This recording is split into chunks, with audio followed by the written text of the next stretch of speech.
If they can't hear you, don't talk.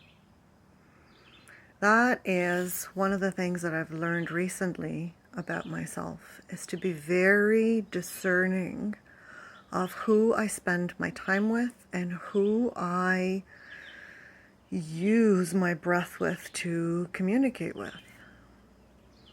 Because you see, as a firstborn daughter in a family of 3, I learned very early on that my role was to make sure that I'm the peacekeeper in the family, I'm the strategizer of the family, I'm the one that brings about righteousness to the family. So I spent my whole life trying desperately to convince people to see things my way so that I would feel validated. And if I felt validated and if I felt like I'm part of the in-group and my family understands, and then we're in harmony, and then we can just move forward as a unit and everything would be all well. I bought into that illusion for 30 some odd years in my life, despite all the evidence to the contrary. It's like I could see the evidence to the contrary, but I thought, I'm missing a piece. So I just have to find that missing link. And then once I find that missing link, then everybody's going to understand. And once everybody understands, well, then I'm going to be safe and everybody's going to be safe and everything's going to be all good. Oh my God, let's look for the missing piece. So you can see in the tonality of my voice, in my inability to breathe, that is how I spent the majority of my life, really. Seeking to create righteousness, seeking to bring justice, seeking to help people understand, and it never fucking worked, and it never would have worked. That's what I've discovered about working with women lately, is that it would never have worked. So I see it in other people, and I go, interesting how that happens. Like, interesting that we've all been convinced that that's the way to actually engage our lives through the family hero strategy. So I sit here today and I think about that and I go, interesting. Up to and including all of COVID, I spent so much of my time trying to convince people. I wasted so much breath trying to convince people of the things that they weren't willing or able to see. But I thought if I just gave them enough information, and that's the trap. So I learned, so thanks COVID, because I learned that people are unwilling to hear that which does not resonate for them in their nervous system.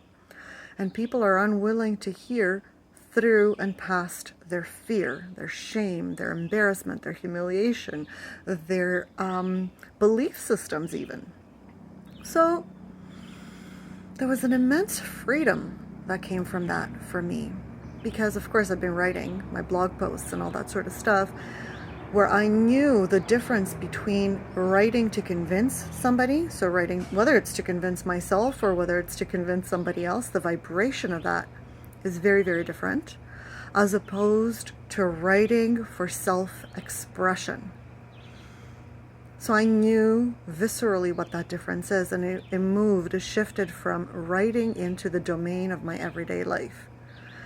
So it's been very interesting in the last little while paying attention to my own internal cues about, is this a moment to actually insert myself, or is this a moment to listen and be inside of myself noticing? And I find that I have a lot less to say within the conventional conversations that I have with people about,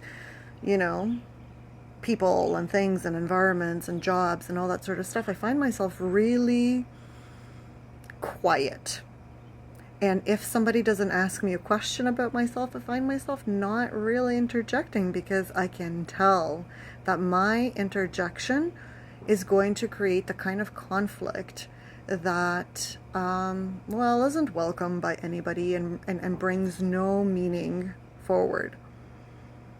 So it has been a very interesting opportunity to notice and decipher what's the difference of engaging from that internal cue that says, engage this moment for opportunity, right? Engage this moment for possibility, engage this moment for expression and to be heard, as opposed to insert yourself in such a way that's like bulldozing through, man, because they're going to listen at some point. They're going to listen. They're just going to have to hear it. If I say it in 1,000 different ways, they're just going to have to hear it. Again, as opposed to saying it for the sake of self-expression, saying it for the sake of it has to be said and then left at that, and saying it with grace, and saying it with respect, and saying it with such a way that does not need inside of me to convince the other person, but simply saying it because it's meaningful for me to say it. So it has been a very interesting interplay between that, because there's a lot of letting go that has happened, and I'm grateful for having created the 2-year-long experiences with such incredible women who are willing to go to all the places and spaces where women have been told that they're powerless. So in the process of the year-longs, the unapologetically unfuckwithable year-longs, these women have stayed in the tough conversations about reclamation of personal power.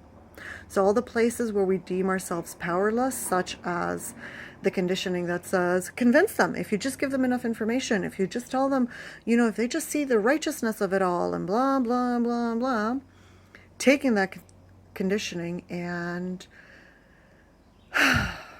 alchemizing it into what's meaningful. So expression over what's meaningful for ourselves.